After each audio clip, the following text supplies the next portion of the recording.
तो बात अलग है कि हम महानगर में रह रहे हैं तो पॉल्यूशन से, लेकिन गांव में चले जाओ तो आप पंखा नहीं चला सकते हो रात में। तो मुख्य रूप से नया साल है और हर कुछ इस महीने में नया होता है। फसल भी नई, अन्न भी नया, फल भी नया और ऋतु का भी प्रारंभ। तो आज से ही नए साल के शुभारंभ में हम आपके मध्य में, आप सबके सानिध्य में श्री राम कथा का प्रारंभ ठाकुर जी की कृपा से, क्योंकि जब तक भगवान की कृपा नहीं होती है तब तक हमें आपको कहने और सुनने का सुअवसर प्राप्त नहीं होता है। ये ठाकुर जी की कृपा है कि आज हम आप सब एक साथ मिल बैठकर भगवान की चर्चा और राम जी की चर्चा, रामचरितमानस की चर्चा, इसको रामचरितमानस भी कहा गया और रामायण भी कहा गया। अन्य सभी तो रामायण है, आनंद रामायण, आध्यात्म रामायण और वाल्मीकि रामायण, श्रीमद् वाल्मीकि रामायण, बरवय रामायण, एकनाथ जी की रामायण,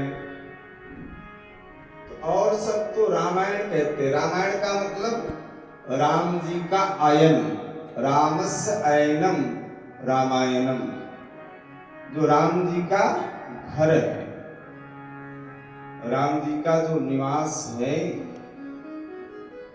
वो है रामायण।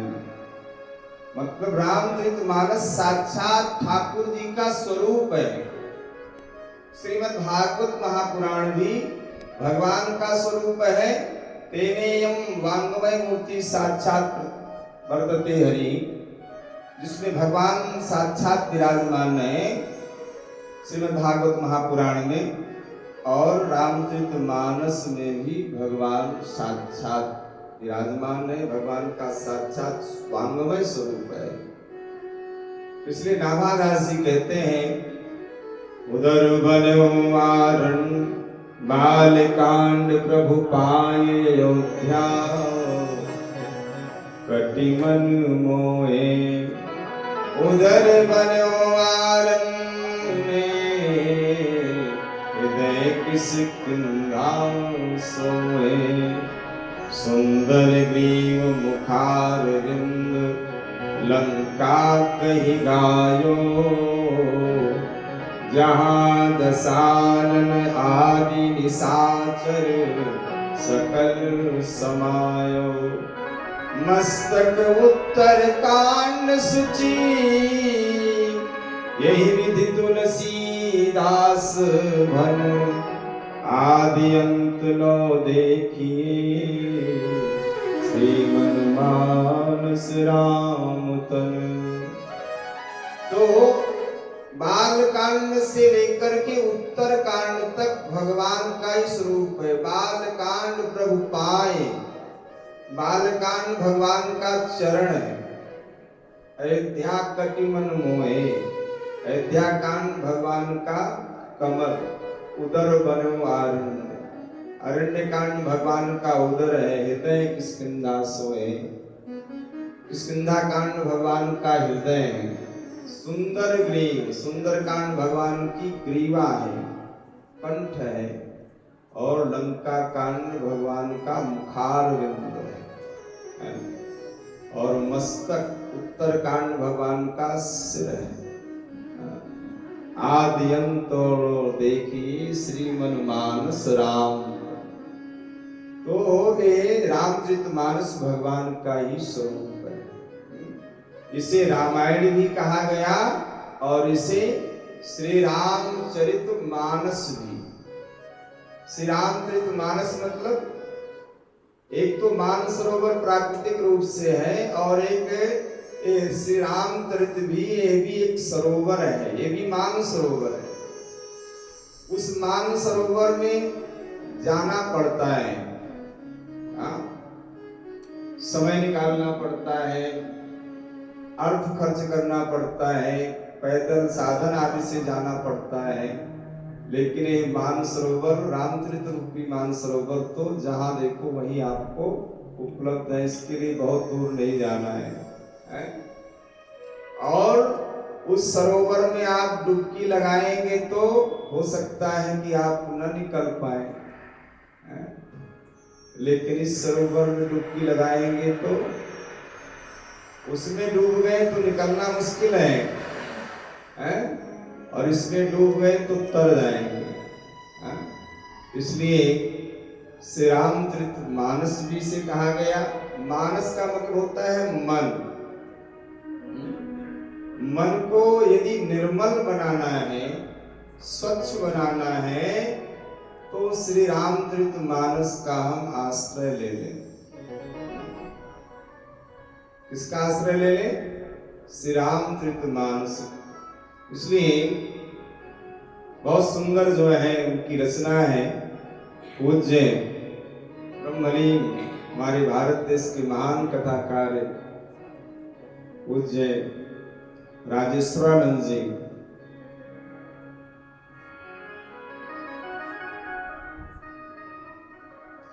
तन को जल से धुलाना सरल है, मगर मन को निर्मल बनाना बड़ी बात है। तन को जल से धुलाना सरल है, मगर मन को निर्मल बनाना बड़ी बात है। भोग हित दौड़ जाना स्वाभाविक ही है। भोग हित दौड़ जाना स्वाभाविक ही है। भोग तज पार जाना बड़ी बात है। पार जाना बड़ी बात है। मन को जल से धुलाना सरल है, मगर मन को जल से धुलाना सरल है, मगर मन को निर्मल बनाना बड़ी बात है। मन को निर्मल बनाना बड़ी बात है।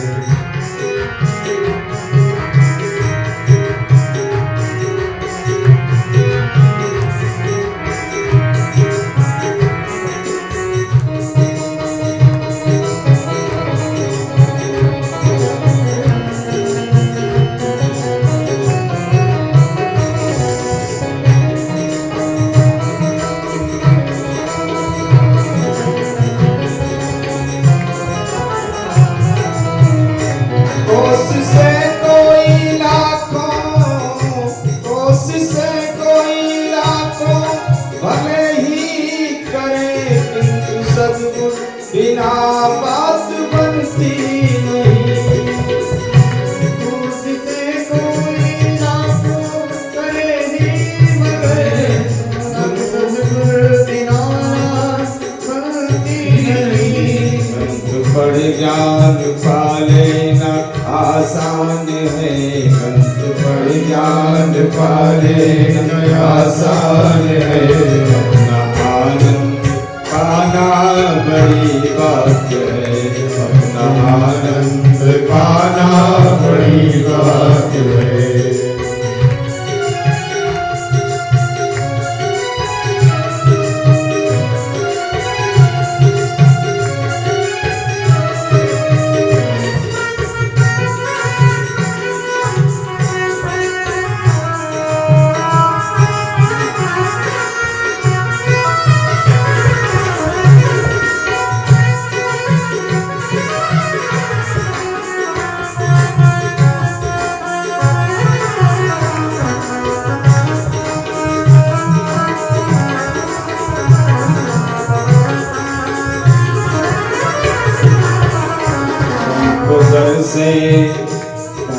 जल से धुलाना सरल है मगर तन को जल से धुलाना सरल है मगर मन को निर्मल बनाना बड़ी बात है। मन को निर्मल बनाना बड़ी बात है।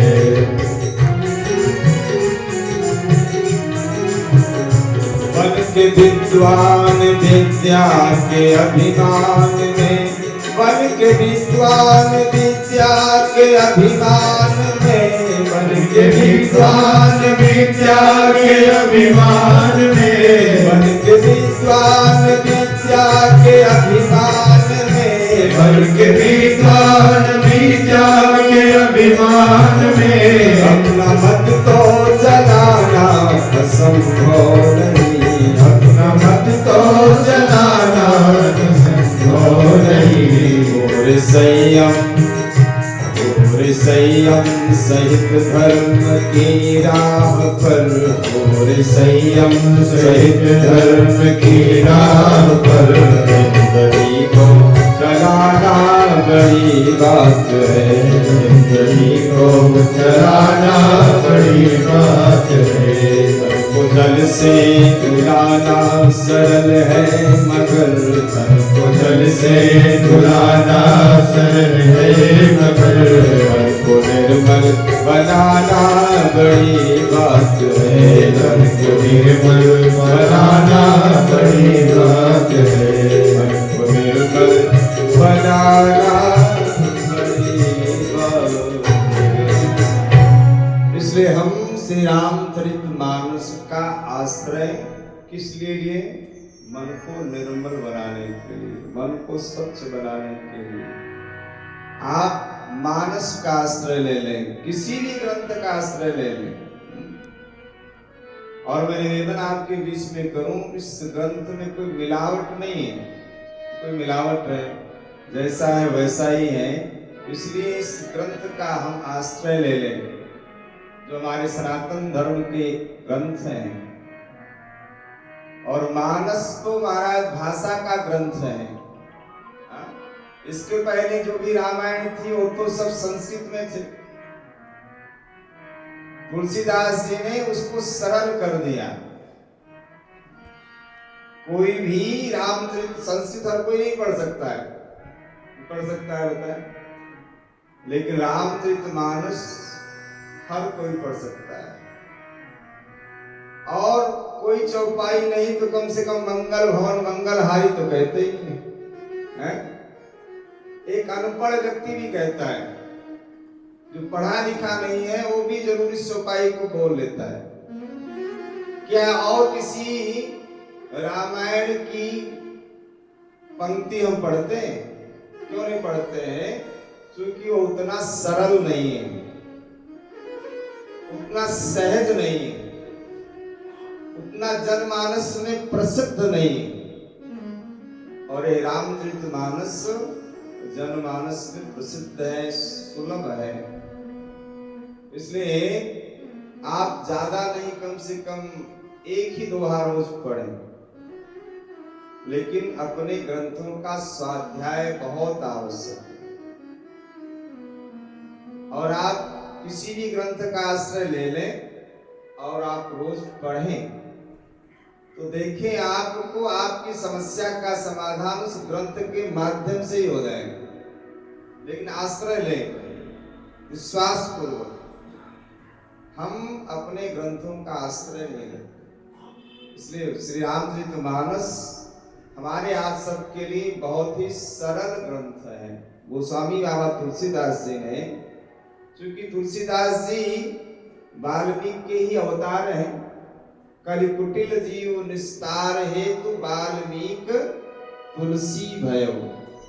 हम सभी जीवों का उद्धार करने के लिए, कलियुगी जीवों का उद्धार करने के लिए स्वयं वाल्मीकि जी ही तुलसीदास जी के रूप में अवतरित होते हैं। तो अवतरित होकर के उन्होंने यह संस्कृत का जो ग्रंथ था, इस संस्कृत के ग्रंथ को हमें सरल भाषा में हिंदी में हम आप सबके सामने उपस्थित किया। इसलिए तुलसीदास जी का हमारे आप सबके ऊपर, जनमानस के ऊपर बहुत ही उपकार है। उन्होंने हमारा आप सबका कितना उपकार किया। इसलिए जय जय सिया रघुराई, जयति जय तुलसी गोसाई। जय जय सिया रघुराई, जयति जय तुलसी गोसाई। जय जय सिया रघुराई, जयति जय तुलसी गोसाई। नीचे भी ला लेना।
तुलसीदास जी के ग्रंथ को न्यून करने के लिए, इसकी महिमा को कम करने के लिए क्या किया, इस ग्रंथ को सबसे नीचे रख दिया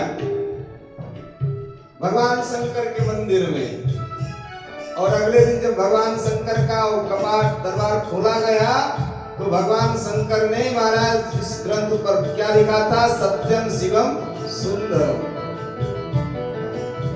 सत्यम शिवम सुंदरम लिखिके सत्यम शिवम सुंदरम लिखिके शिव जी ने मुहर लगाई गलती जय तुलसी गोसाई शिव जी ने मोहर लगाई गलती जय तुलसी गोसाई जय जय सिया रघुराई गलती जय तुलसी गोसाई जय सिया रघुराई गलती जय तुलसी गोसाई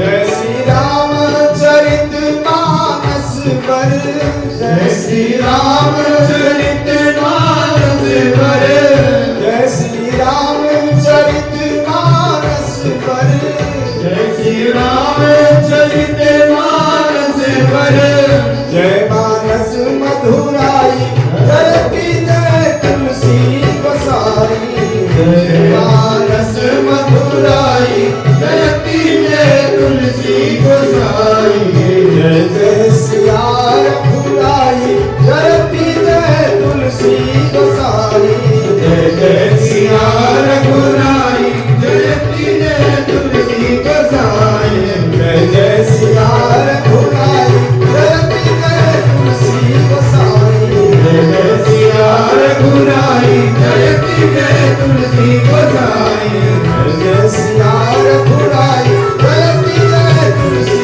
गोसाई जय जय सिया रघुराई गलती जय तुलसी गोसाई गलती जय तुलसी गोसाई।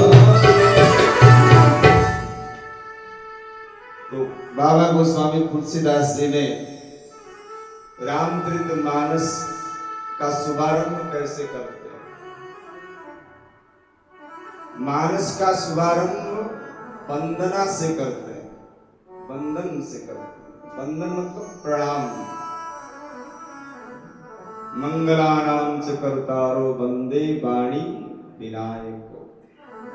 श्री रामचरित मानस का वर्णानाम अर्थ संज्ञानाम रसानाम छंदसामपि मंगलानाम च कर्तारो वंदे वाणी विनायको। वंदना करते हैं, प्रणाम करते हैं।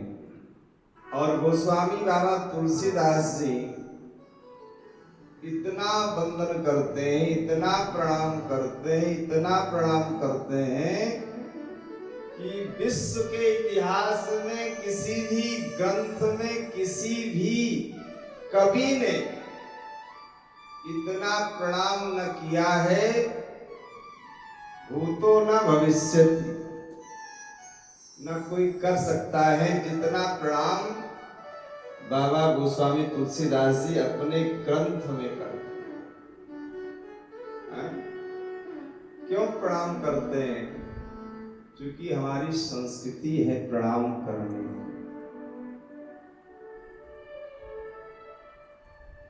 अभिवादन शीलस्य नित्यपि विद्धोपि सेविनः चत्वार तैः वर्धन्ते आयुर्विद्या यशो बलम्। हमें अभिवादनशील होना चाहिए, हमें सबका सम्मान करना चाहिए, सबका वंदन करना चाहिए, सबका अभिनंदन करना चाहिए। और गोस्वामी तुलसीदास जी ने उसी भाव से सब में सीताराम जी का दर्शन करते हैं। सिये राम मैं सब जग जानी, करहूं प्रणाम जोरि जुग पानी। सिये राम मैं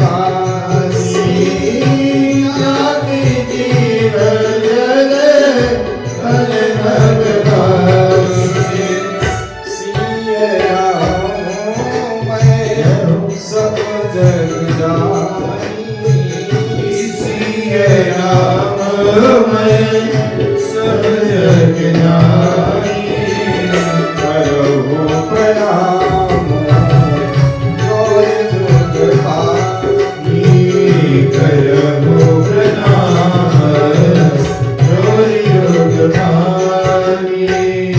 गोस्वामी बाबा तुलसीदास जी आकर 4,84,000 84 लाख योनि में कौन जात जीव जल थल नभवासी, कोई नभचर है, कोई जलचर है, कोई आकाश में उड़ने वाले हैं, कोई जल में रहने वाले हैं, जिनको मैं नहीं देख रहा हूं। गोस्वामी जी कहते हैं आकाश में कौन है, जल में कौन है? इसलिए गोस्वामी जी कहते हैं मैं सबको 84 लाख योनि में जो भी है किसी को छोड़ा नहीं। क्यों क्यों प्रणाम करते हैं? गोस्वामी बाबा तुलसीदास जी से पूछा गया कि आप इतना लंबा बंधन क्यों करते हैं? तो कहते हैं निज बुद्धि बल भरोसा मोहि नाही, मुझे अपनी बुद्धि पर अपने बल पर भरोसा नहीं है। ये उनका निराभिमान है, उनमें अभिमान नहीं है। और जिसमें अभिमान भैया नहीं होता वही सबको प्रणाम कर सकता है, जिसमें अभिमान है वो किसी को प्रणाम कर ही नहीं सकता है। निज बुद्धि बल भरोस मोहि नाही और ताते विनय करो सब पाए। इसलिए मैं सबको प्रणाम करता हूं। इसलिए हमारी संस्कृति क्या है? प्रणाम करने। महाभारत का युद्ध जब प्रारंभ होने की स्थिति में था, एक तरफ कौरवों की सेना, एक तरफ पांडवों की सेना, शंख ध्वनि हो गई, युद्ध प्रारंभ होने वाला था। और उसी समय महाराज धर्मराज युधिष्ठिर जी क्या करते हैं? अपने अस्त्र शस्त्र रथ पर रख करके पैदल चल पड़े। चारों भैया उनके पीछे पीछे, नकुल भीम सहदेव सब भगवान कृष्ण के पीछे। और जब आज दुर्योधन ने देखा तो दुर्योधन ने सोचा लगता है कि आत्मसमर्पण करने के लिए आ रहे हैं, लगता है ये तो नहीं करेंगे। लेकिन धन्य है हमारी संस्कृति, धन्य है भारत देश का गौरव, धन्य है हमारी मर्यादा। जाकर के युधिष्ठिर जी ने सबसे पहले गुरु द्रोणाचार्य जी को प्रणाम किया। और जब गुरु द्रोणाचार्य जी को प्रणाम किया तो कहा कि आशीर्वाद दीजिए। गुरु द्रोणाचार्य जी ने कहा कि बेटा मैं आपको आशीर्वाद देता हूं, विजय आपकी होगी। युधिष्ठिर जी ने कहा विजय मेरी कैसे होगी? बोले नहीं नहीं, ये बात सत्य है कि जब तक मेरे हाथ में शस्त्र है तब तक मुझे कोई मार नहीं सकता है। लेकिन मैं आपको बता देता हूं, जिस समय मेरे हाथ में शस्त्र नहीं होगा उस समय मुझे निशस्त्र को कोई भी मार सकता है। इसलिए मैं आपको आशीर्वाद देता हूं। और उसके बाद युधिष्ठिर जी प्रणाम करने के लिए पितामह भीष्म जी के पास गए। दादाजी मैं आपको प्रणाम करता हूं। पितामह भीष्म ने कहा कि बेटा ये तुम धर्मशास्त्र की मर्यादा के विरुद्ध गुरुदेव को प्रणाम किए बिना यदि युद्ध करते तो मैं आपको श्राप दे देता। लेकिन आपने मर्यादा का पालन किया है, गुरु द्रोणाचार्य जी को प्रणाम किया है, इसलिए मैं आपको आशीर्वाद देता हूं, विजय तुम्हारी होगी। और उसके बाद कृपाचार्य जी के पास गए, उनसे भी आशीर्वाद प्राप्त किया। महाराज शल्य के पास गए। शल्य जो है पांडवों के मामा थे। लेकिन जब शल्य महाराज आ रहे थे तो उस समय दुर्योधन ने रास्ते में बड़ी व्यवस्था खान पान की कर दी। और उस समय महाराज दुर्योधन ने पूछा महाराज शल्य से कि व्यवस्था कैसी रही?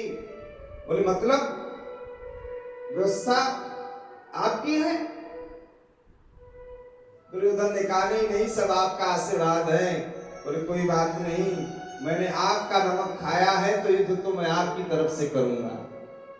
लेकिन पांडवों को कहा कोई बात नहीं, मैंने दुर्योधन को वचन दिया है जिस समय महाराज कर्ण जो है रथ का संचालन करेंगे और मैं अर्जुन के रथ का संचालन करूंगा, और उस समय मेरी शर्त है कि जो कुछ कहूंगा कर्ण सुनता रहेगा। यदि मेरा जवाब दे देगा तो मैं उसे साथ दे दूंगा, और उस समय मैं उसे अपने वाक बाणों से इतना विद्ध कर दूंगा कि महाराज वो तपहीन हो जाएगा कर्ण। तो महाराज शल्य ने कहा कि पांडवों से कोई बात नहीं, मैं युद्ध तो भले ही कौरवों की तरफ से करूंगा, लेकिन सहायता आपकी ही करूंगा। तो इस प्रकार से इन चारों सूरवीरों को महाराज पांडवों ने प्रणाम करके युद्ध प्रारंभ किया। इसलिए हमें प्रणाम करना चाहिए। वंदन की, अभिनंदन की संस्कृति है हमारी। बाबा गोस्वामी तुलसीदास जी का तो प्रणाम बड़ा उच्च श्रेणी का है।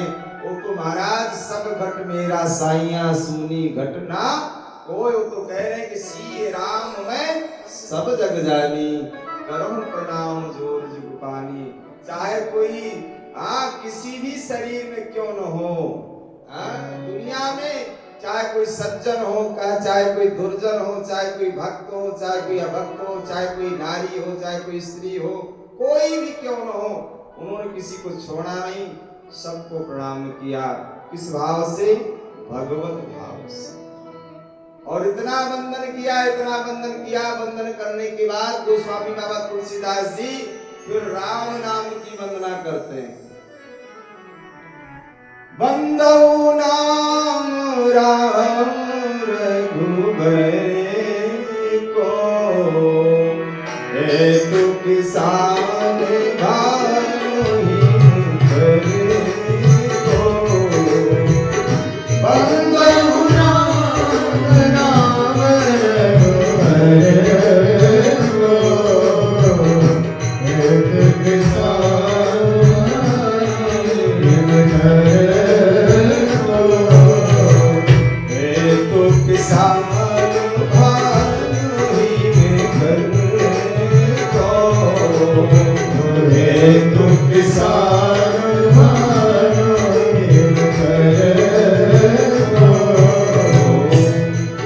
इसके बाद बाबा गोस्वामी तुलसीदास जी ने राम नाम की वंदना की। किसकी वंदना की है? राम नाम की। राम नाम की वंदना 9 दोहे और 91 पंक्ति में करते हैं। 9 दोहे और 91 पंक्ति में। अगर हम राम नाम की वंदना का ही प्रकरण आपके बीच में ले लें तो 2-3 दिन यही चलता रहे, लेकिन हम थोड़ा थोड़ा स्पर्श करते ही, कोई प्रसंग संक्षिप्त में, कोई विस्तार से, जैसा ठाकुर जी की इच्छा होगी।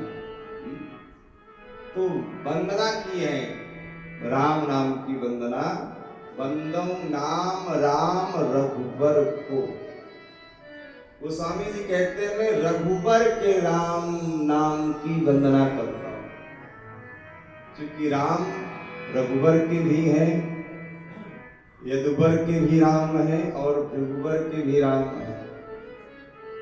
रघुकुल के भी राम है, यदुकुल के भी राम है और रघुकुल के भी राम है। रघुकुल के राम और यदुकुल के महाराज बलराम और रघुकुल के महाराज परशुराम। लेकिन गोस्वामी जी कहते हैं मैं जो रघुकुल के राम है, जो रघुबर हैं, जो रघु के कुल से संबंधित हैं महाराज, उन राम की वंदना करता हूं, उन राम नाम की वंदना करता हूं, उनके नाम की, जो रघुकुल के राम हैं उनके नाम की। और वो नाम कैसा है? हेतु किसानु भानु हिम कर को। किसान माने क्या होता है? अग्नि। किसान माने अग्नि, और भानु माने होता है सूर्य, और हिमकर माने होता है चंद्रमा। तो जो अग्नि में जो दाहकता है हेतु, हेतु कौन है उसका? बोले उसका हेतु राम नाम है। अग्नि में जो शक्ति है उसका हेतु कौन है? हेतु माने कारण, उसका हेतु है राम नाम। तो अग्नि में दाहकता राम नाम के कारण, और सूर्य में प्रकाश राम नाम के कारण, और चंद्रमा में शीतलता राम नाम के कारण। हेतु किसान भान हिम कर को, और इन तीनों में राम नाम है। मैं स्पष्ट कर रहा हूं, कृषाणु में कृषाणु रा है, कृ, और भानु में आ है। तो रा कृषाणु का, भानु का आ, और हिमकर का मा। यदि कृषाणु से रा हटा दे तो क्या हो जाएगा? कसानु। और भानु से आ हटा देंगे तो क्या हो जाएगा? भनु। और हिमकर से मा हटा देंगे तो क्या हो जाएगा? हिकर। तो तीनों का स्वरूप विकृत हो गया ना। किसानु क्या कृषाणु कसानु हो गया, तो अग्नि अग्नि नहीं रही, सूर्य सूर्य नहीं रहा, और चंद्रमा चंद्रमा नहीं रहा। इसलिए राम में रा है और आ है और मा है। तो महाराज अग्नि में दहकता भी है तो राम नाम के कारण, सूर्य में प्रकाश भी है तो राम नाम के कारण, और चंद्रमा में शीतलता है तो राम नाम के कारण। भगवती सीता जब लंका में है, उस समय हनुमान जी जब पहुंचे लंका में, तो भगवती सीता त्रिजटा से कहती हैं कि तू अग्नि ला दे, और मैं चिता बना करके अपने आप को जला लूंगी। पावक में सस सर्वत्र आगी, मानव मोहि जान विरहागी। भगवती सीता प्रार्थना करती, लेकिन त्रिजटा कहती निसिन अनल मिन सुन सुकुमारी, यस कई सो निज भवन सिधारी। उसने कहा नहीं नहीं, रात्रि है, अभी आपको अग्नि नहीं मिलेगी। और भगवती सीता ने कहा कि पावक में शशि सर्वत्र नागी, शशि से भी प्रार्थना की, चंद्रमा से भी प्रार्थना की। तो हनुमान जी ने सोचा कि सीता जी अग्नि से भी प्रार्थना कर रही हैं, चंद्रमा से भी प्रार्थना कर रही हैं, और सूर्य से भी प्रार्थना कर रही हैं, तो जो तीनों का मूल कारण है क्या? बोले राम नाम। क्या राम नाम? बोले इस मुद्रिका में भी तो राम नाम है, दीन मुद्रिका डारि तब। हनुमान जी ने सोचा कि जब ये मांग ही नहीं है तो ये तीनों तो राम नाम में ही है, और हनुमान जी ने राम नाम से संयुक्त उस मुद्रिका को डाल दिया। इसलिए गोस्वामी बाबा तुलसीदास जी मानस में राम नाम की वंदना करते हैं। देखिए, भगवान को प्राप्त करने के लिए आप कोई भी आश्रय ले लें, चाहे भगवान के नाम का आश्रय ले लें, चाहे भगवान के रूप का आश्रय ले लें, चाहे भगवान के धाम का आश्रय ले लें, और चाहे भगवान की लीला का आश्रय ले लें। जैसे चौकी में 4 पाए होते हैं, और किसी एक पाए को आप पकड़ कर खींचे तो चौकी पूरी चली जाएगी। वैसे किसी एक का आश्रय ले लें आप, चाहे नाम का आश्रय ले लें, और चाहे रूप का आश्रय ले लें, और चाहे लीला का आश्रय ले लें, और चाहे धाम का आश्रय ले लें। लेकिन भैया मैं बताऊं, सबसे बढ़िया तो राम नाम ही है। क्योंकि धाम में आप जा पाओगे क्या? वृंदावन में कहें कि आप चलो रहो तो कहोगे पंडित जी बहुत सारा काम है। हाँ मेहता जी, अभी तो बहुत सारी जिम्मेदारी है, अभी तो नहीं। तो क्या धाम में जा सकते हैं क्या? लीला भी क्या हमेशा लीला का आश्रय लिया जा सकता है क्या? मैं किसी की निंदा नहीं, कोई नियम नहीं है, लेकिन सबसे सरल इन चारों में, नाम रूप लीला धाम में सबसे सरल है भगवान का नाम। और नाम का आश्रय ले लें, बड़ी समझने वाली बात है। नाम का आश्रय ले लें तो रूप भी मिल जाएगा। प्रमाण, सबरी ने नाम का आश्रय लिया, रामा रामा रटते रटते बीती उमरिया, रामा रामा रटते रटते बीती उमरिया।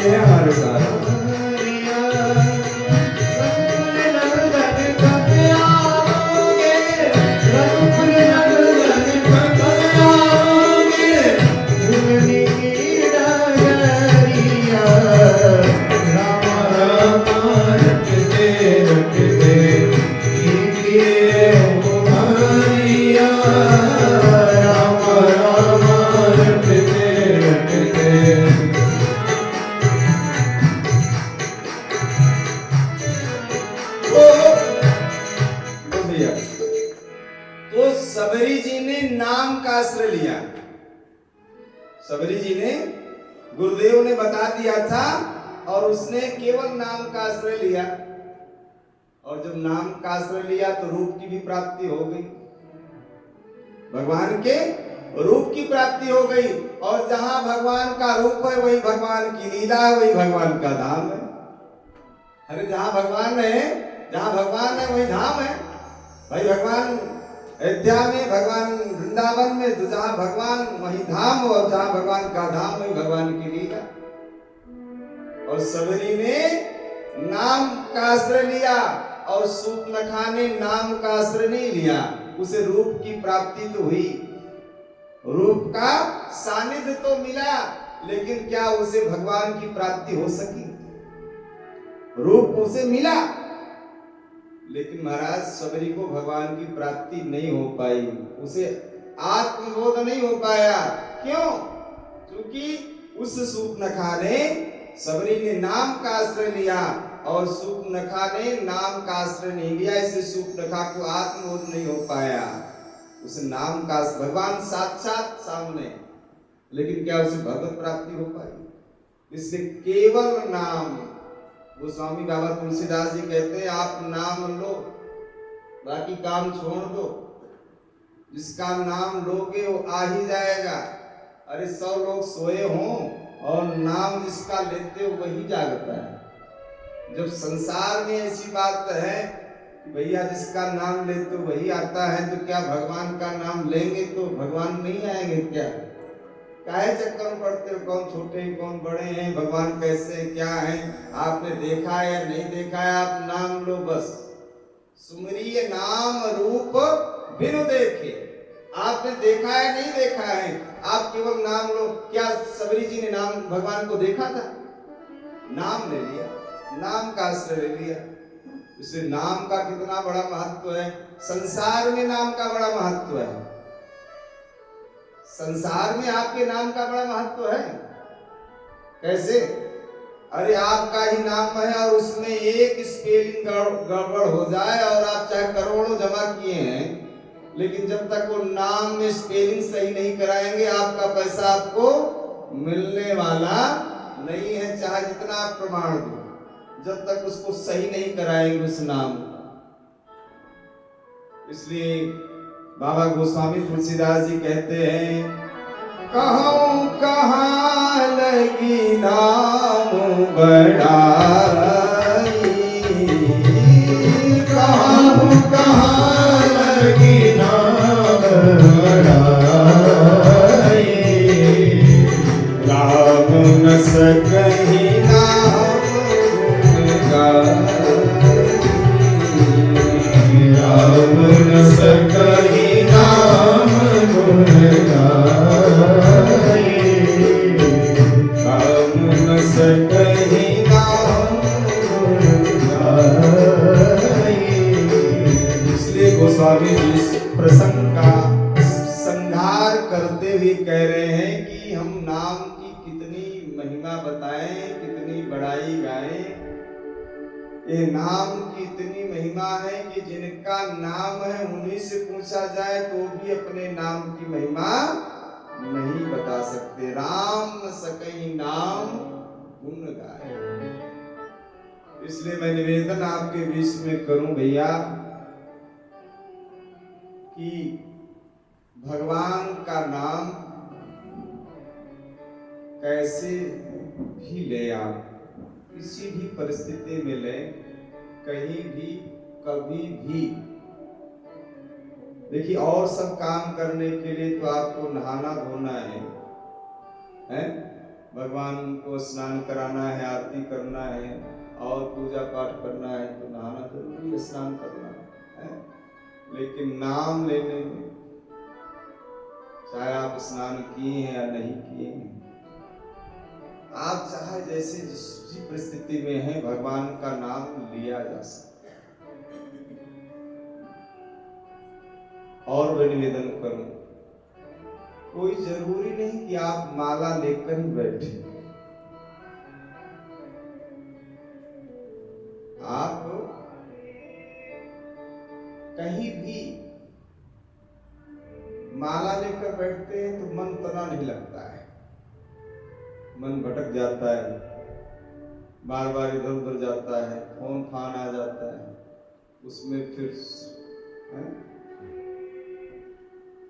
इसलिए बाबा गोस्वामी तुलसीदास जी कहते हैं कि आप मत माला लेकर बैठो, आप चलते फिरते उठते बैठते सोते जागते राम कहत चल, राम कहत चल, राम कहत चल भाई रे, राम कहत चल, राम कहत चल, राम कहत चल भाई रे, राम कहत चल, राम कहत चल, राम कहत चल भाई रे, राम कहत चल, राम कहत चल, राम कहत चल भाई रे।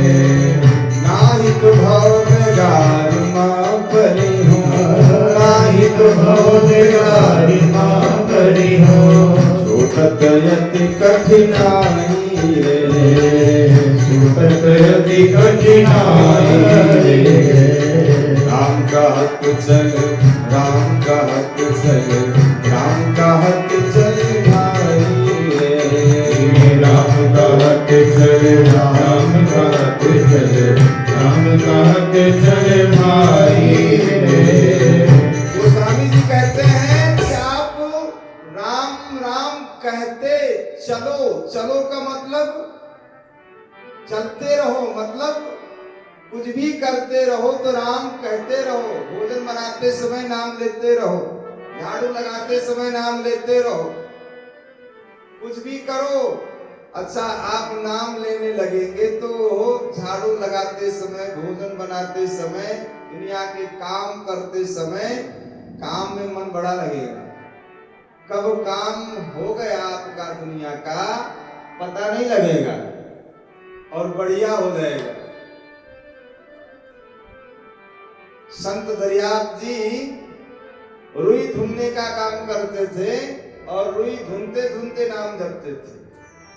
राजस्थान के बड़े अच्छे महापुरुष संत धन्ना जाट जी, वो भगवान का नाम लेते ले, बड़े साधु संत से भी थे, संतों की सेवा खूब करते थे धन्ना जाट जी।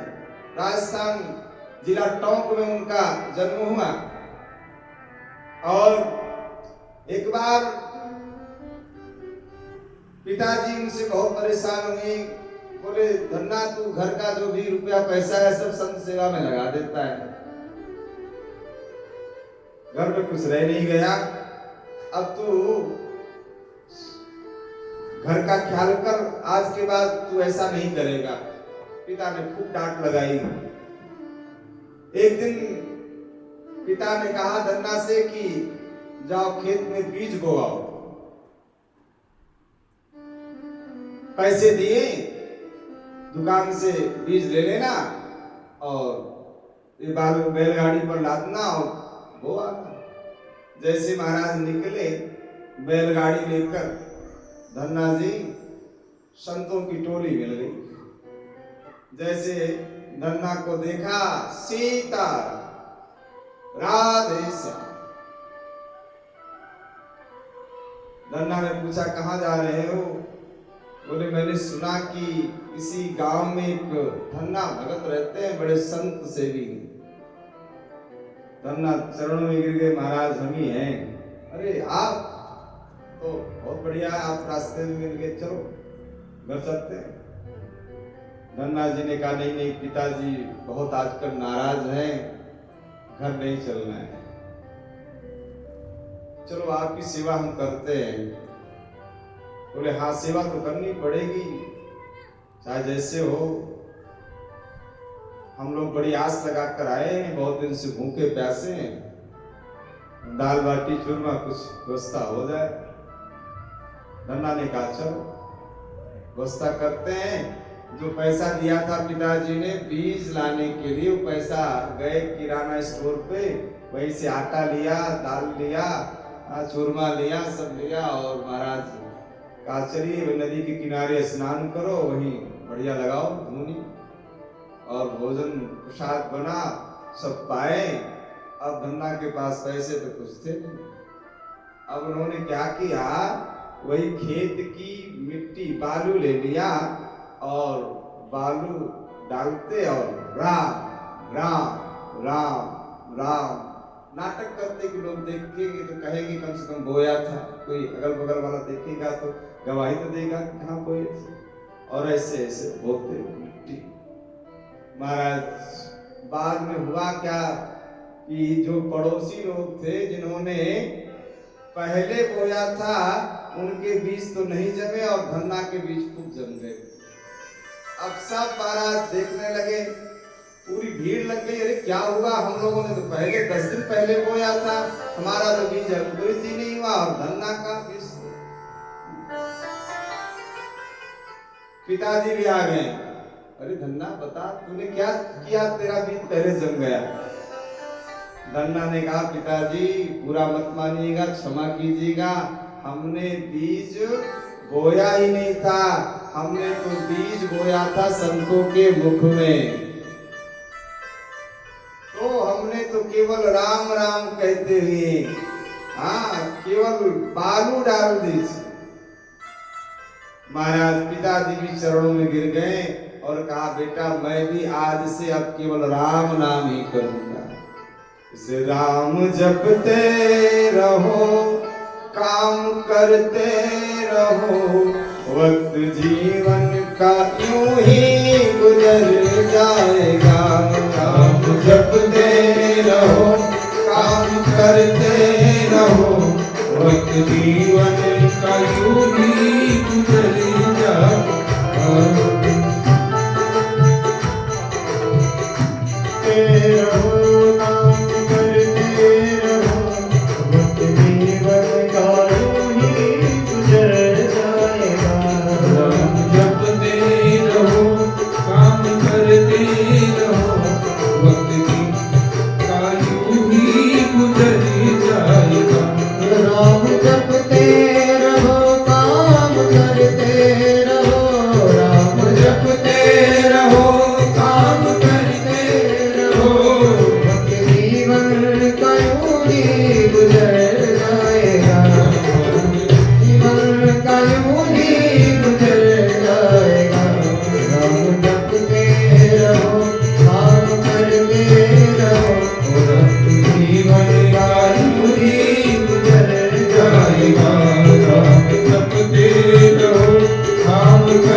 राह चलते रहो करके सीधी नजर, राह चलते रहो करके सीधी नजर। पैर नाजुक है नीचे फिसल जाएगा, पैर नाजुक है नीचे फिसल जाएगा।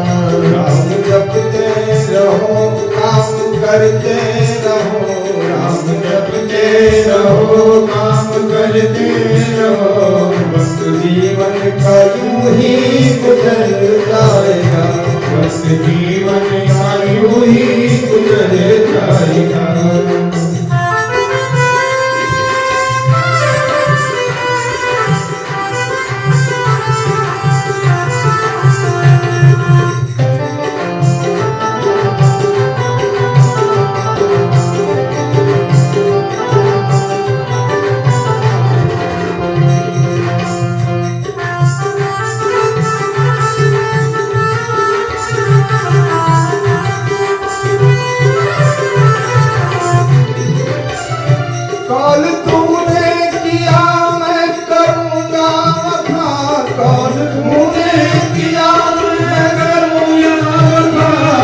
गया भूल कुछ ना कमाया न नफा पर गया भूल कुछ ना कमाया नफा होके मस्ती में तू मूल धन खा गया होके मस्ती में तू मूल धन खा गया आखिरी में तेरा सिर कुचल जाएगा तेरा सिर कुचल जाएगा राम जपते रहो काम करते रहो राम जपते रहो काम करते रहो वक्त जीवन का यूं ही गुजर जाएगा बस जीवन का यूं ही गुजर जाएगा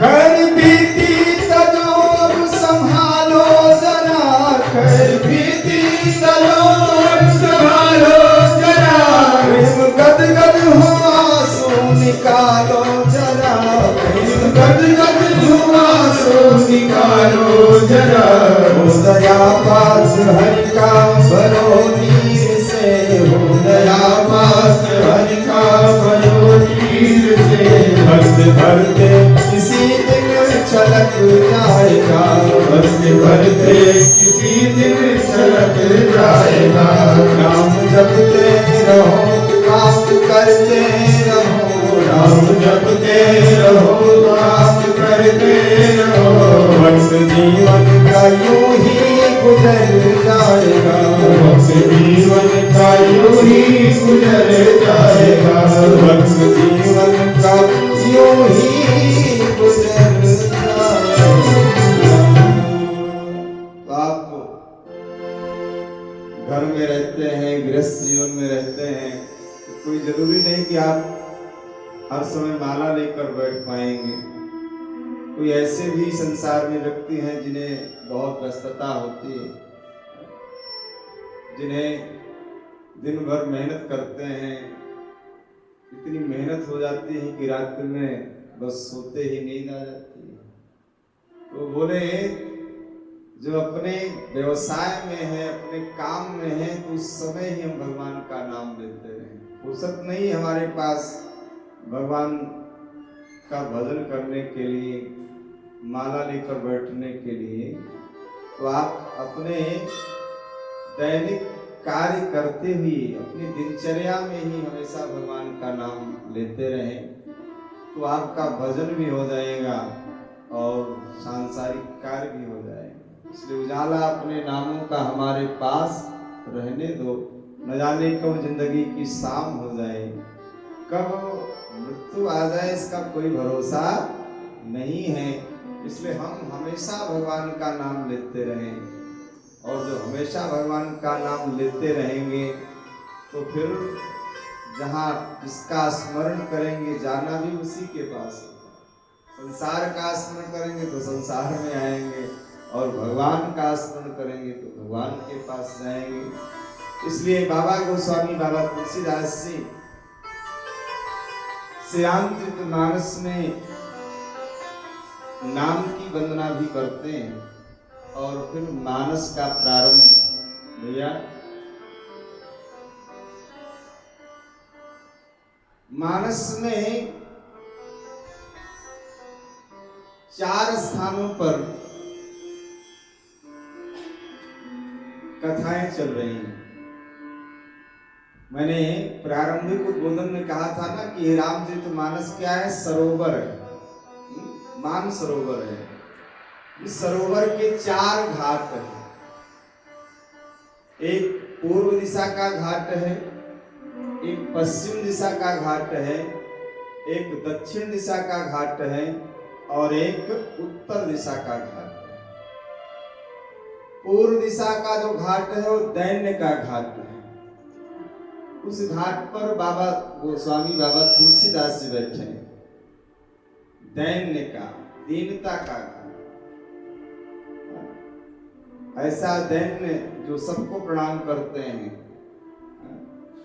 और दूसरा घाट है ज्ञान का घाट, जो पश्चिम का घाट है।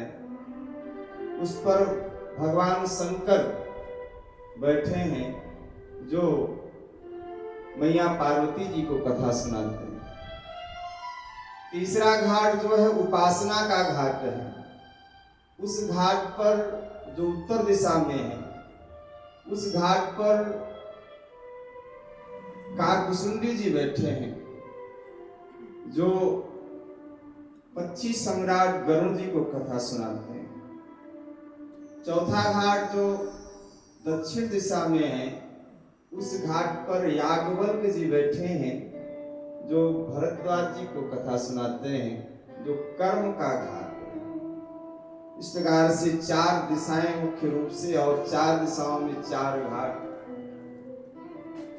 तो आइए उसी दक्षिण घाट पर, जिस घाट पर याज्ञवल्क्य जी हैं, जो भरद्वाज जी को कथा सुनाते हैं, उसी का प्रारंभ हम आपके बीच में करने जा रहे हैं। भरद्वाज जी तीर्थराज प्रयाग में रहते हैं, और प्रतिवर्ष माघ के महीने में दुनिया भर के संत भक्त महात्मा सभी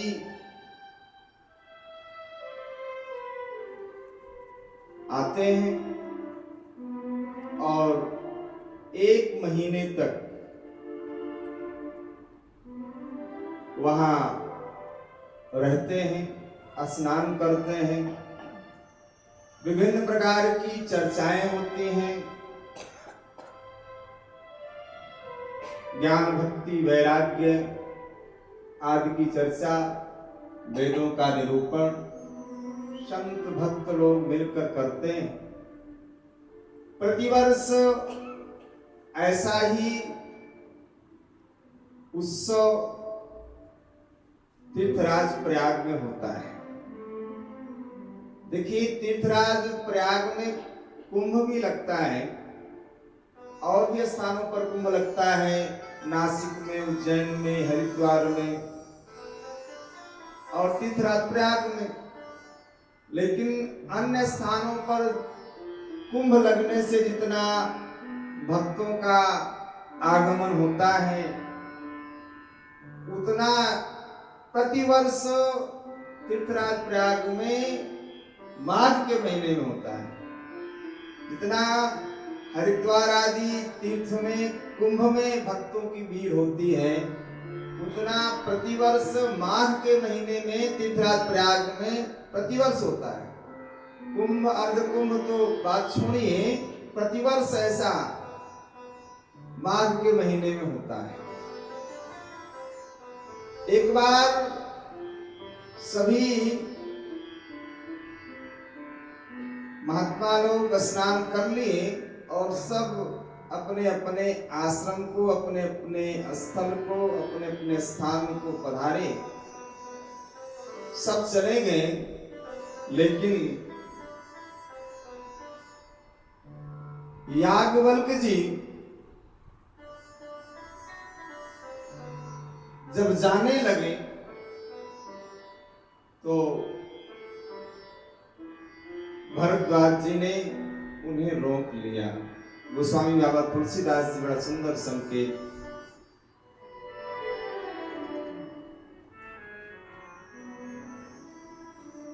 जाग बलि के परम विवेकी, जाग बलि के मुनि परम विवेकी, भरद्वाज राम के पद में, भरद्वाज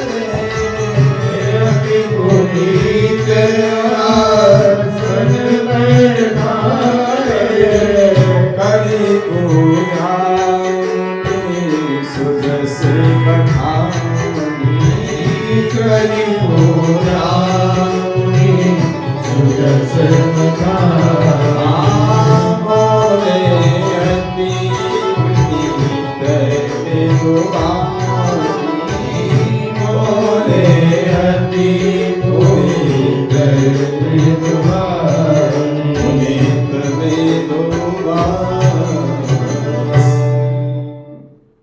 याज्ञवल्क्य मुनि परम विवेकी भरद्वाज राखे पद टेके। याज्ञवल्क्य जी को चरणों में गिर करके भरद्वाज जी ने उनको रोक लिया। कहा नहीं महाराज, हम आपको अब जाने नहीं देंगे।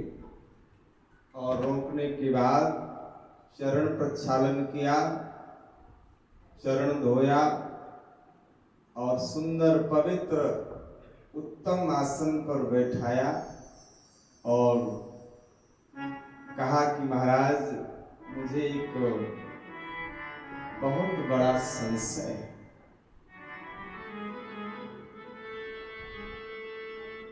और मैंने सुना है वेद पुराण संत ऐसा कहते हैं कि यदि कोई संशय है तो उसे किसी महापुरुष के सामने प्रकट कर देना चाहिए। गुरुदेव के सामने उस संशय को छिपाना नहीं चाहिए, उनसे दुराव नहीं करना चाहिए किसी भी प्रकार का। यदि दुराव किया गया, छिपाव किया गया तो निर्मल ज्ञान की प्राप्ति नहीं होती है। इसलिए मेरे मन में संशय है और आप उस संशय का समाधान करें, निराकरण करें। कौन सा संशय है?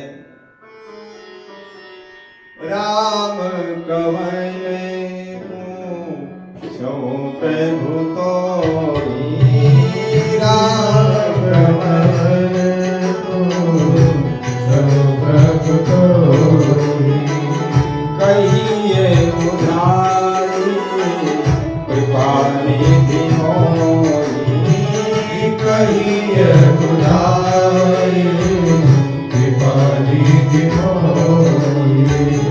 एक राम अवधेश कुमारा, एक राम अवधेश कुमारा, दिनकर चरित विदित संसारा, दिनकर चरित विदित संसारा।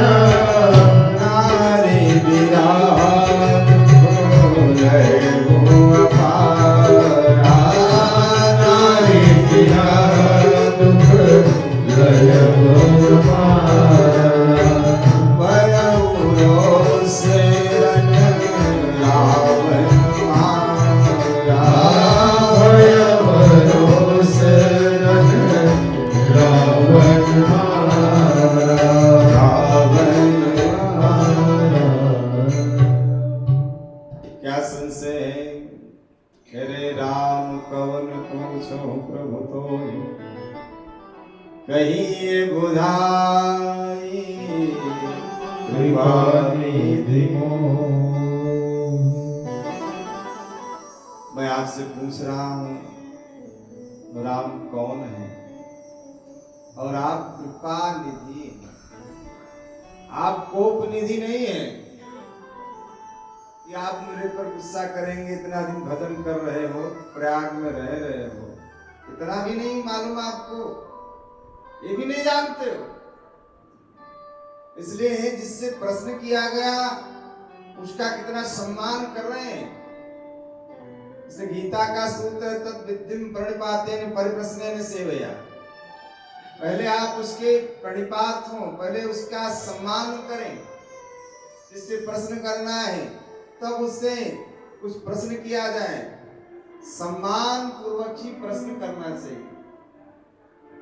इसलिए सम्मान कैसा, बोले कृपा निधि है आप तो मेरे ऊपर कृपा ही करेंगे, आप क्रोध नहीं करेंगे। और कौन है महाराज? भरद्वाज जी गुरुदेव बृहस्पति के पुत्र हैं। अब प्रश्न उठता है कि आज प्रश्न किया भरद्वाज जी ने, तो ये नहीं कि भरद्वाज जी को पता नहीं है। भरद्वाज जी कह रहे हैं कि एक राम अवधेश कुमारा, तिनकर चरित विदित संसारा, नारी विरह दुख लहो अपारा, भयो रोष रन रावण मारा। एक राम को तो मैं जानता हूं, जिनकी पत्नी का हरण रावण ने किया और उन्होंने रावण का वध किया, तो प्रभु सोई राम की अपर को जाहि जपत पुरारी। ये बताइए कि जिन राम ने रावण को मारा वो राम, और जिनका जब भगवान शंकर करते हैं, जिनके नाम का आश्रय भगवान शंकर लेते हैं, वो राम जिन्होंने रावण को मारा और जिनका आश्रय महाराज शंकर जी लेते हैं, वो राम दोनों एक ही है या अलग है? प्रभु सोई राम की अपर को जाहि जपत पुरारी। धन्य है महाराज। आज याज्ञवल्क्य जी को क्रोध नहीं आया। कहते क्या है? बोले राम भगत तुम मन क्रमवारी, चतुराई तुम्हारे हरि जाऊं, चाहूं सुने राम कीन्हं प्रश्न मन होवती। राम भगत तुम मन क्रमवारी। आप भगवान के भक्त हो, तो जिसने प्रश्न किया उसकी प्रशंसा कर रहे हैं महाराज याज्ञवल्क्य जी, उसको डांट नहीं लगा रहे हैं।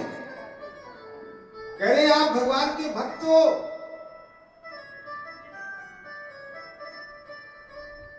मैंने निवेदन किया आपके बीच में, भरद्वाज जी कौन है? गुरुदेव बृहस्पति के पुत्र हैं और महर्षि वाल्मीकि जी के शिष्य हैं। भरद्वाज जी बृहस्पति के बेटा और वाल्मीकि जी के शिष्य। तो क्या इनको राम जी के विषय में पता नहीं है, रामचरित्र के विषय में पता नहीं है? इसलिए महाराज याज्ञवल्क्य जी कह रहे हैं कि नहीं नहीं, आपको सब पता है। गोस्वामी बाबा तुलसीदास जी इस प्रसंग को जानबूझकर क्यों इसका वर्णन कर रहे हैं? क्योंकि जिस समय बाबा गोस्वामी तुलसीदास जी ने रामचरितमानस की रचना की, उस समय राम के विषय में बहुत सारी बातें थी और आज भी हमारे समाज में ऐसी बातें हैं। इसलिए भरद्वाज जी ने यदि ऐसा प्रश्न किया है कि राम कौन है, वो आज हम सब जीवों का, कलियुगी जीवों का, कलिमल ग्रसित जो जीव है उनका उद्धार करने के लिए आज भी समाज में, हमारे देश में ऐसा सुना जाता है कि राम ब्रह्म नहीं थे। ऐसे मूर्ख, ऐसे ज्ञानी, ऐसे दुष्ट आज भी कहते हैं राम एक काल्पनिक पुरुष थे। उन्होंने सेतु का निर्माण नहीं किया। इसलिए गोस्वामी बाबा तुलसीदास जी जानबूझकर इस प्रसंग का यहाँ संकेत कर रहे हैं। ये समस्या जब उन्होंने मानस की रचना की थी उस समय थी, और इस समस्या का निराकरण करने के लिए, इसलिए क्या भरद्वाज जी को संशय हो सकता है? भरद्वाज जी को संशय नहीं है, वो भगवान के भक्त हैं। राम भगत तुम मन क्रमवानी, मन से, वचन से, कर्म से वो भगवान के भक्त हैं। लेकिन उन्होंने जानबूझकर ऐसा प्रश्न किया है। इससे संकेत क्या मिलता है भैया, जब कथा सुनने के लिए जाएं तो बहुत कुछ पता हो, बहुत कुछ हमें ज्ञान हो, लेकिन सुनते समय हम बिल्कुल कुछ न जाने, हमें लगे कि हम कुछ नहीं जानते हैं, और सुनाने वाला भी, उसके मन में भी इस बात का अहंकार न हो कि हमने जो सुनाया वो किसी ने नहीं सुनाया है। न श्रोता न वक्ता दोनों में यदि इस बात का अहंकार हो गया तो फिर कथा में आनंद आने वाला नहीं है।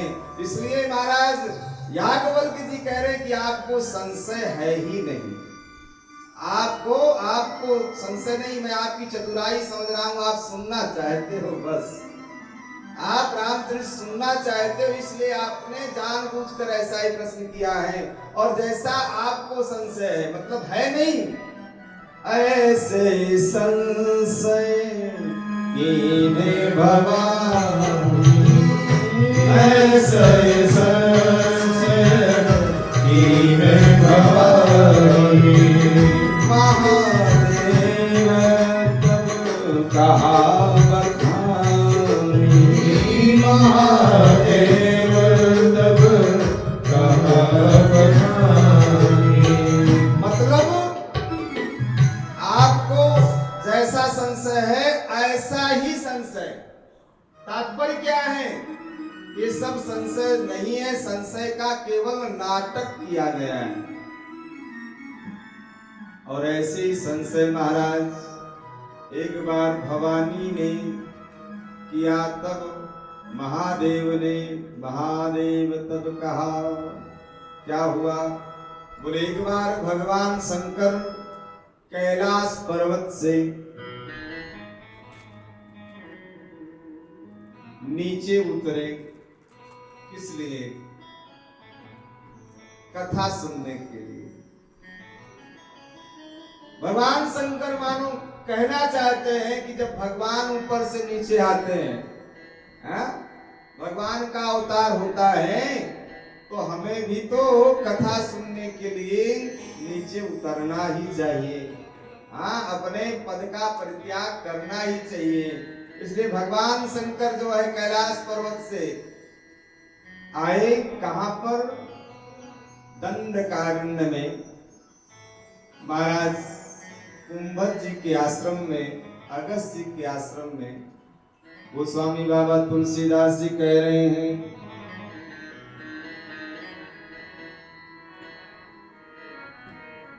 एक बार त्रेता युग मानी, एक बार त्रेता युग मानी, शंभु गए कुंभज सिपाही, शंभु गए कुंभज सिपाही, सती जगत जननी भवानी, सती जगत जननी भवानी, पूजे ऋषि अखिलेश्वर जानी, पूजे ऋषि अखिलेश्वर जानी,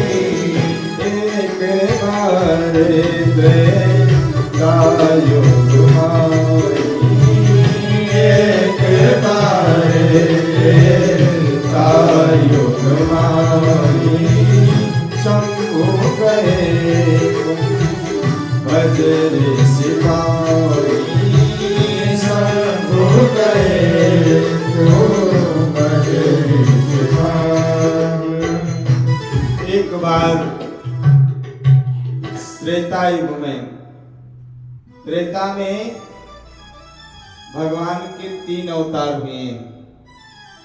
प्रारंभ में 52 अवतार, मध्य में परशुराम जी का अवतार, और अंतिम में भगवान श्री राम का अवतार। भगवान शंकर त्रेता युग में कुंभज ऋषि के आश्रम में गए, और जब गए तो अकेले नहीं गए, साथ में सती जी भी गई। और जब वहां गए तो ऋषि अगस्त जी ने, कुंभज जी ने उनका पूजन किया, शंकर जी का। और पूजन करने के बाद कथा सुनाई, कथा सुनाई। और कथा सुनने के बाद महाराज कुंभज जी ने कहा शंकर जी से कि मैंने तो आपको सुना दिया, अब मेरी इच्छा है कि आप भी मुझे सुनाएं, आप भी तो वक्ता हैं। और यदि मैं आपके मुख से सुन लूं तो मेरा जीवन धन्य हो जाएगा। क्योंकि आपने कथा सुनी है तो कथा सुनने के बाद आप शिष्टाचार है, आप कुछ देना चाहेंगे, तो हम आप जैसे श्रोता को पाकर आपसे दक्षिणा लें तो यह मेरे लिए उचित नहीं है। मैं चाहता हूं कि मैंने आपको कथा सुनाई है और आप मुझे कथा सुना दें। लेकिन गोस्वामी बाबा तुलसीदास जी बड़ा सुंदर संकेत कर रहे हैं यहाँ पर। कथा तो सुनाया भगवान शंकर और सती को ऋषि अगस्त जी ने, लेकिन राम कथा मुनि बरज बखानी, सुनी महेश परम सुख मानी। अब यहाँ पर बड़ा सुंदर संकेत है। गोस्वामी जी स्पष्ट क्या कर रहे हैं कि सुनी महेश आए थे दोनों कथा सुनने के लिए, लेकिन सुना किसने? शंकर जी ने। सती जी ने भगवान की कथा को नहीं सुना, और जिसने सुना उसको सुख मिला। मैं निवेदन आपके बीच में करूं,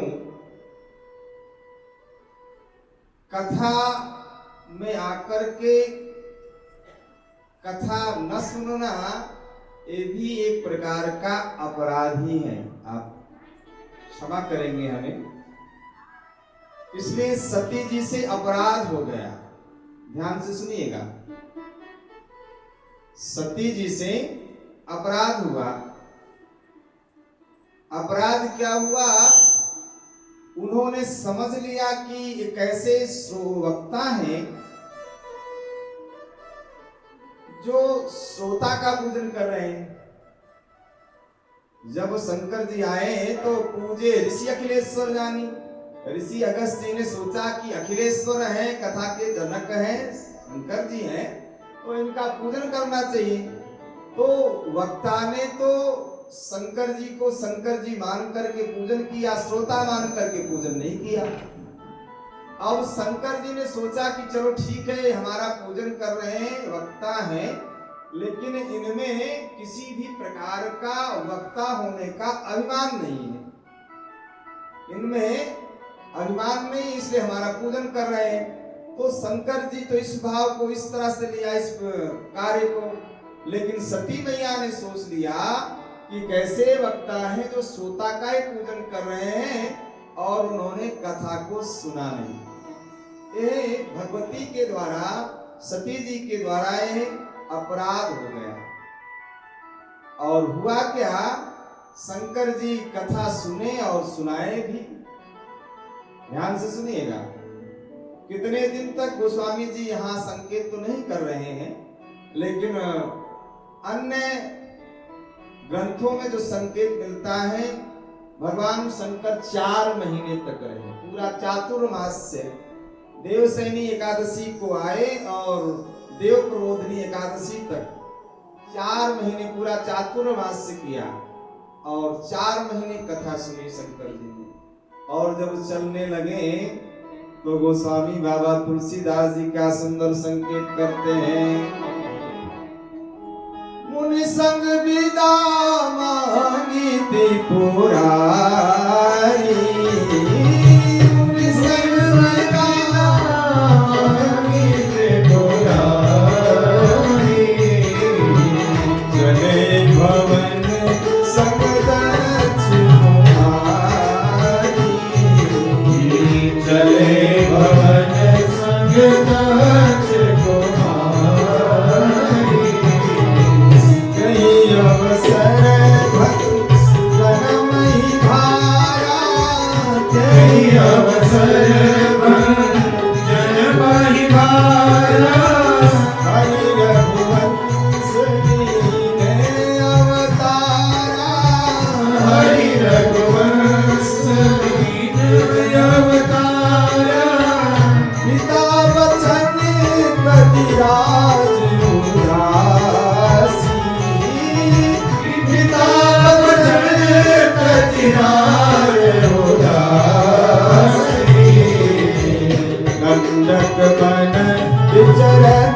विचरत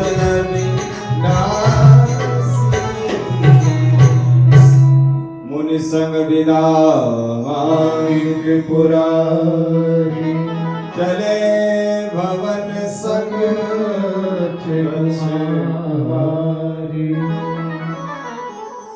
शंकर जी आए थे महाराज कथा सुनने के लिए, लेकिन जब जाने लगे तो बोले मुनि संग विदा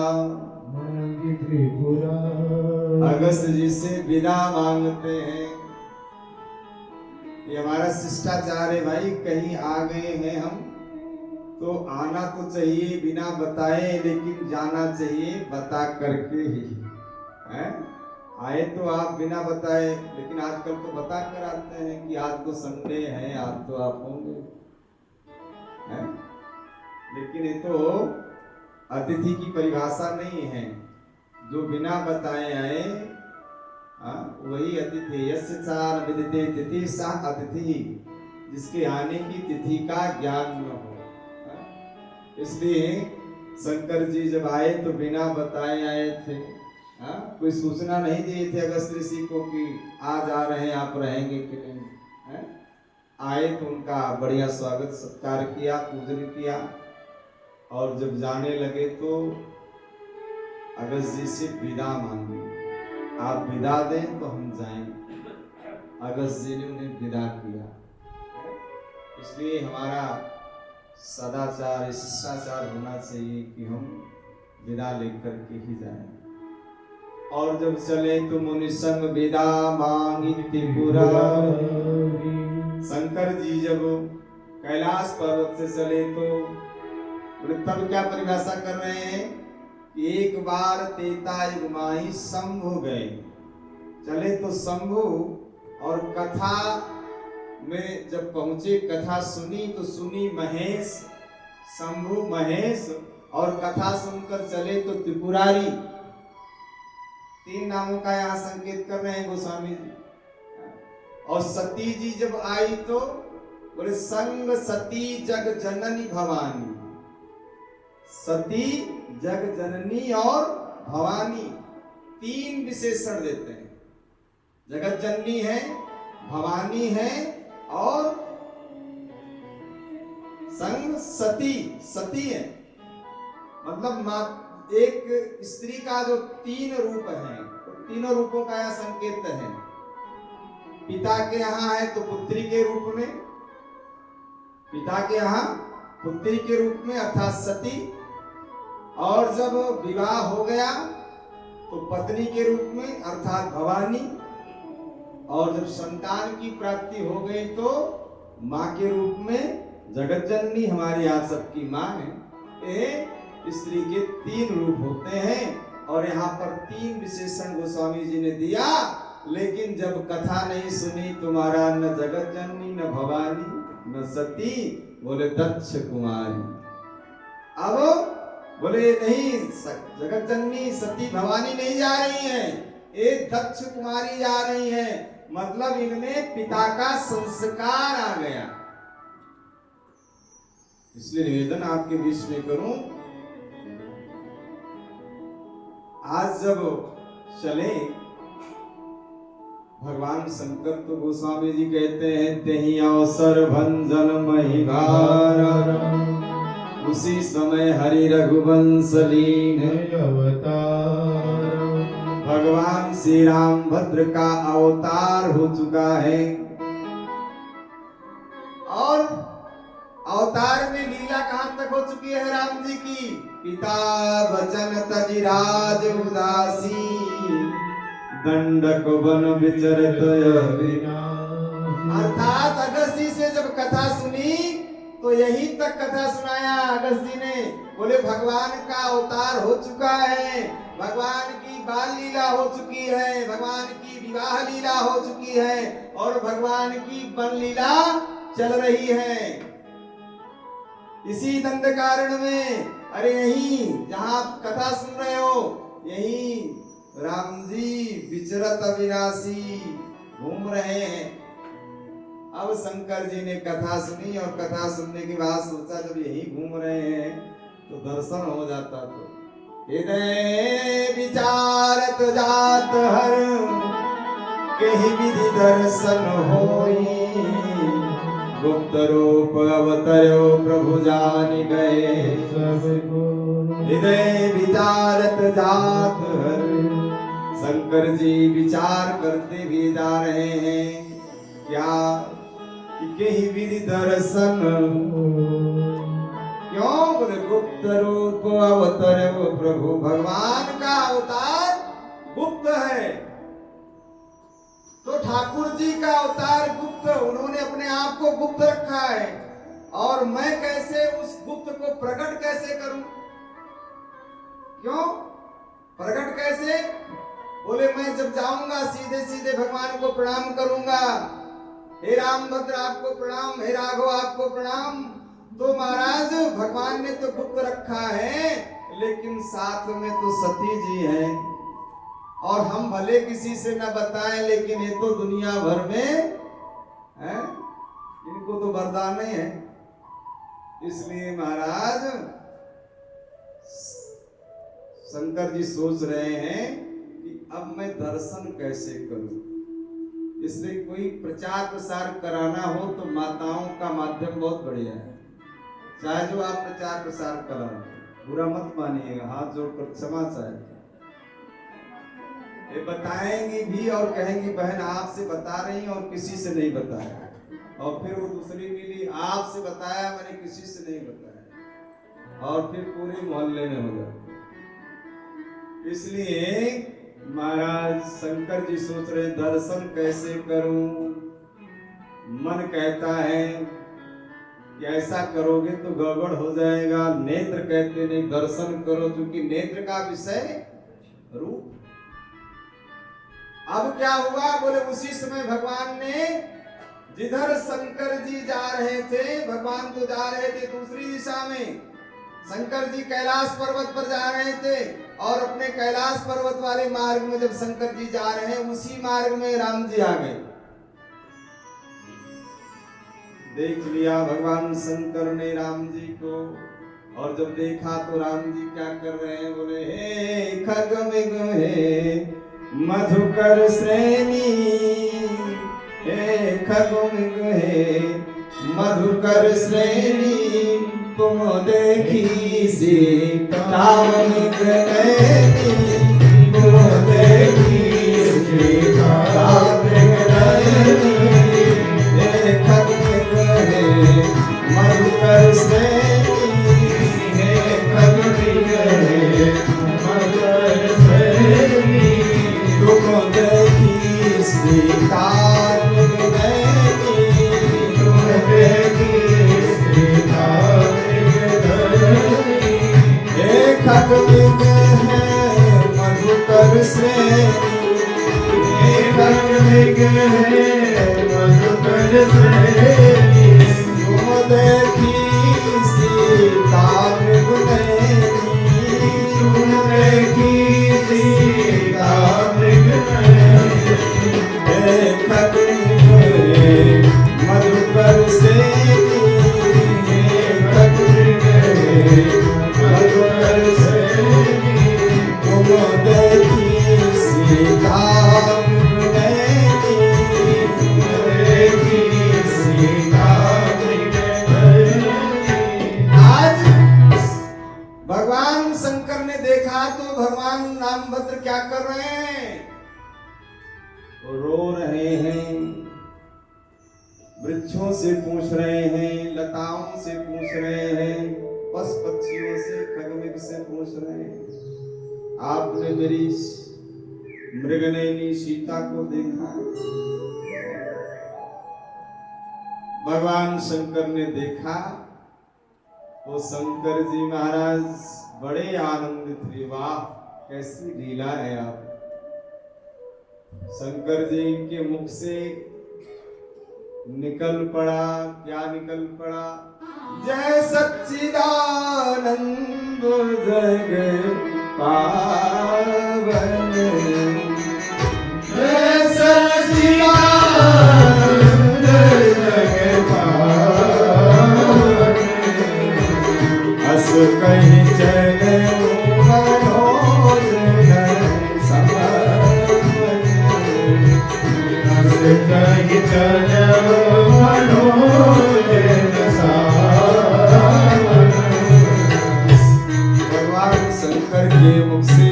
पड़ा क्या? बोले जय सच्चिदानंद जग पावन।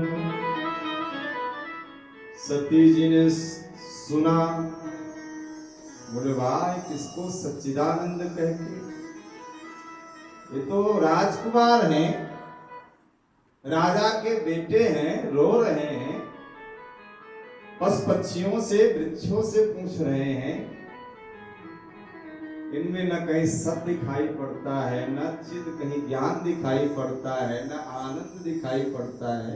रोने वाले को जो रो रहे हैं, है? सती जी ने महाराज भगवान शंकर की दशा देखी। शंकर जी तो आनंद में हैं, लेकिन सती जी को बड़ा संदेह उपजा।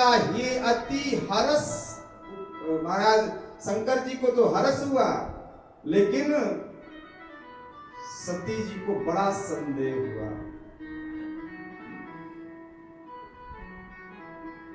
इतना संशय हुआ, इतना संदेह हुआ। असंशय मन भयो अपारा, कोई प्रबोध न हृदय प्रचार। एक के बाद एक संशय बढ़ता जाता है। सती जी ऐसा नहीं, अपनी बुद्धि की कसौटी पर भगवान को कसती। ये जो प्रणाम कर रहे हैं, भगवान विष्णु भी मनुष्य रूप में आते हैं। विष्णु जो सुरहित नर तनधारी भी मनुष्य रूप में आते हैं, लेकिन वो सर्वज्ञ हैं, सौ सर्वज्ञ जथा त्रिपुरारी। लेकिन ये तो बिल्कुल अल्पज्ञ है।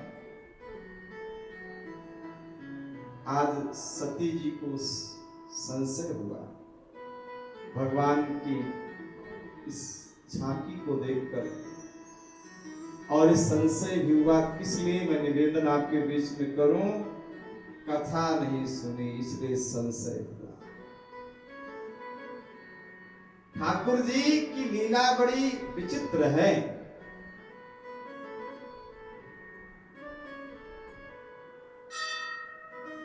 महाराज सत्यभामा के पिता की जब मृत्यु हो जाती है, उस समय सत्यभामा जब रोने लगी तो भगवान श्री कृष्ण,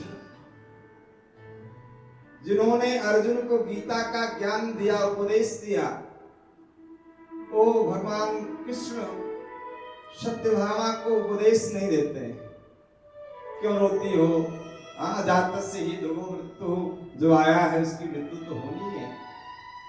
महाराज भगवान कृष्ण ने उसमें सत्यभामा को उपदेश नहीं दिया। उस समय क्या हुआ? बोले भगवान कृष्ण भी जोर जोर से रोने लगे, हे ससुर जी, अब मैं आपके बिना कैसे रहूंगा। खूब जोर जोर से रोने लगे महाराज। इतना रोए कि महाराज सत्यभामा के आंख के आंसू सूख गए। सत्यभामा जी को बड़ा आनंद हुआ, हमारे पति तो हमसे ज्यादा हमारे पिता को मानते हैं। इसलिए भैया अपनी पत्नियों को संतुष्ट करना है तो ससुर जी के लिए थोड़ा ऐसा प्रेम दिखाना ही चाहिए। इसलिए भगवान कृष्ण खूब रोए, और वही भगवान कृष्ण जिनके आंखों के सामने 56 करोड़ यदुवंशी, उनके सभी नाती पोता बेटा सब परिवार के सब उनके आंखों के सामने देखते देखते सब काल के गाल में समाहित हो जाते हैं, और भगवान कृष्ण मंद मंद मुस्कुराते हैं। तो ठाकुर जी की जो लीला है वो बड़ी विचित्र लीला है। और आज इस लीला को जब सती जी ने देखा तो हमारा संशय हो गया कि कैसे सच्चिदानंद, और ये क्यों? कथा में प्रमाद हुआ, कथा उन्होंने प्रेम पूर्वक नहीं सुनी। शंकर जी ने कथा सुनी, इसलिए शंकर जी ने देखा तो शंकर जी को आनंद आ गया। वाह क्या लीला है। आज भगवान शंकर ने सती जी को समझाया कि देखिए ऐसा संशय नहीं करना चाहिए आपको। जिनकी कथा अगस्त जी ने सुनाई है वही मेरे स्वयं इष्ट देव रघुवीर इष्ट देव। लेकिन महाराज सती जी नहीं समझती। जब सती जी के समझ में नहीं आया तो भगवान शंकर लागन उपदेश यद्यपि कहो शिव बार बोले भी हंसी महेश हरि माया बल जा। लागन उपदेश यद्यपि कहो शिव बार। शंकर जी ने एक बार नहीं अनेक बार बताया अनेक प्रकार से, लेकिन उपदेश नहीं हुआ। महाराज अब तो सती जी इस घटना को देखकर शंकर जी को हंसी आ गई और क्या कहते हैं, जो तुम्हारे मन अति संदेह हो तुम्हारे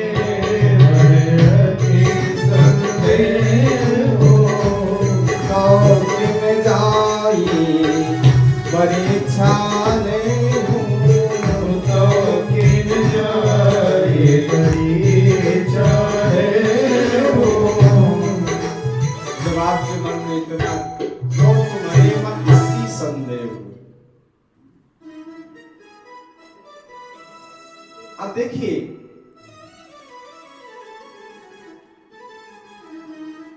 शंकर जी को यहां क्रोध नहीं आया, हंसी आई। बोले बिहसी महेश, कहा आपके मन में यदि इतना संदेह है तो आप जाओ परीक्षा लो। सती जी ने कहा बिल्कुल परीक्षा लेने की मेरी भी इच्छा है, लेकिन ये बताओ कि आप नहीं चलोगे मेरे साथ?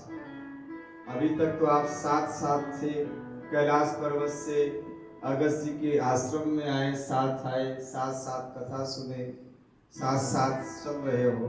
अब साथ साथ परीक्षा भी लेने चलो, क्योंकि पति पत्नी का एक धर्म है। आप हमारे पति हैं और आप साथ नहीं चलेंगे तो उचित नहीं है, आप चलें साथ।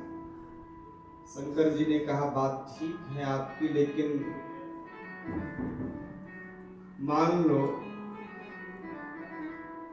साथ में तो रहना चाहिए, साथ धर्म निभाना चाहिए, लेकिन पत्नी को आ जाए बुखार, और जब बुखार आ जाए तो पत्नी कहे कि भाई मैं दवा खा रही हूं और आप भी हमारे साथ दवा खाओ, तो फिर उसका रिजल्ट क्या होगा?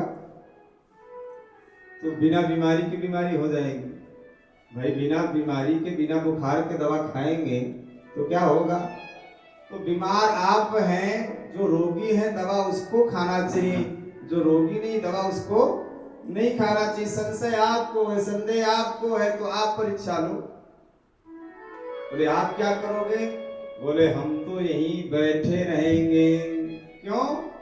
बोले जिसको संशय है वो भटके, और जिसको संशय नहीं है वो तो एक ही स्थान पर बैठ जाता है, वो दर दर चक्कर नहीं लगाता है। जिसको विश्वास है वो कहीं और नहीं जाता है, वो केवल एक ही स्थान पर। महाराज मेरे तो गिरधर गोपाल दूसरो ना कोई, और कहीं नहीं जाता है, एक ही दर का हो जाता है, एक ही स्थान का हो जाता है, एक ही आश्रय लेता है। इसलिए शंकर जी कह रहे मुझे तो विश्वास है और आपको विश्वास नहीं है, इसलिए आप जाओ, लेकिन परीक्षा तो लेना। लेकिन कैसे परीक्षा लेना? जैसे जाए मोह ब्रह्मारी करो सुजतन विवेक विचारी। आप विवेक का आश्रय लेना और विचार भी कर लेना। बिना विवेक के आप परीक्षा मत लेना। लेकिन सती जी महाराज जब चली तो शंकर जी क्या करते हैं महाराज, वही है सोई जो राम रचि राखा, वही है सोई जो राम रचि राखा। तो कर तरंग बढ़ावई शाखा, तो कर तरंग बढ़ावई शाखा। शंकर जी क्या करते हैं, शंकर जी आज भगवान के नाम का आश्रय लेते हैं। अस कहीं जपन लगे हरि नामा, और गई सती जहां प्रभु सुखधामा। आज महाराज भगवान शंकर केवल भगवान के नाम का आश्रय लेते हैं। इसलिए सीताराम सीताराम सीताराम कहीं, सीताराम सीताराम सीताराम कहीं, जाहि विधि आज्ञा ताहि विधि रही। सीताराम सीताराम सीताराम कहिए, ताहि विधि आज्ञा ताहि विधि रहिए। सीताराम सीताराम सीताराम कहिए, ताहि विधि आज्ञा ताहि विधि रहिए। सीताराम सीताराम सीताराम कहिए, ताहि विधि आज्ञा ताहि विधि रहिए।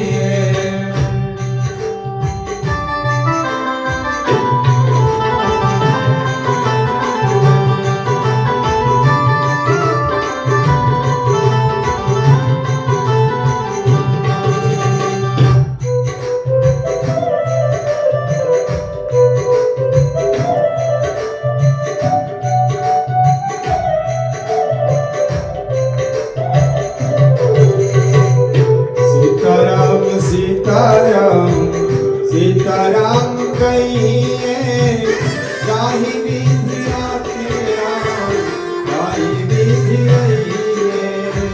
सीताराम सीताराम सीताराम कहिए, ताहि विधि आज्ञा ताहि विधि रहिए।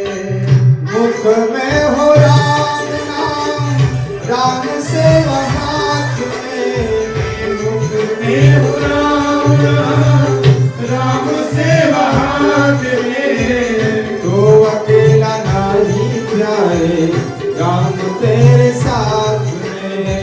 तू अकेला नहीं प्यारे, राम तेरे साथ में। विधि का विधान जान, हानि लाभ सही। विधि का विधान जान, आगे लाभ सही है। ताहि विधि राखे राम, ताहि विधि रहिए। ताहि विधि राखे राम, ताहि विधि रहिए।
विधि राखे राम, ताही विधि रहिए।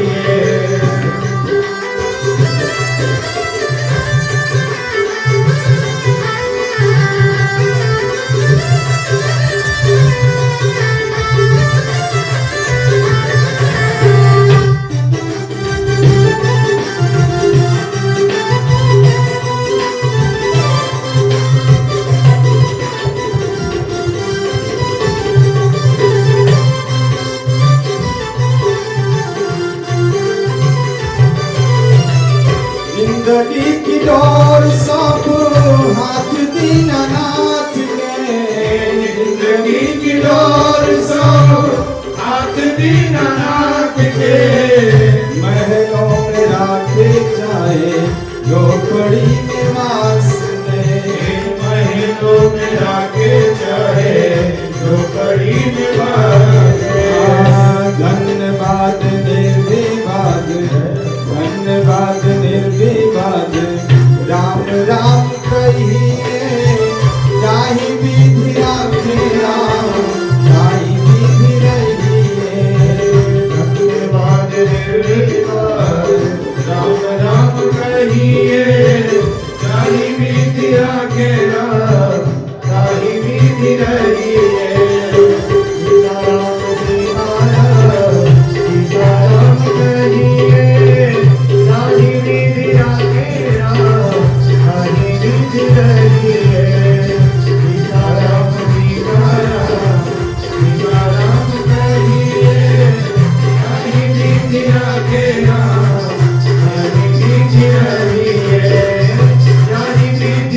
Yeah.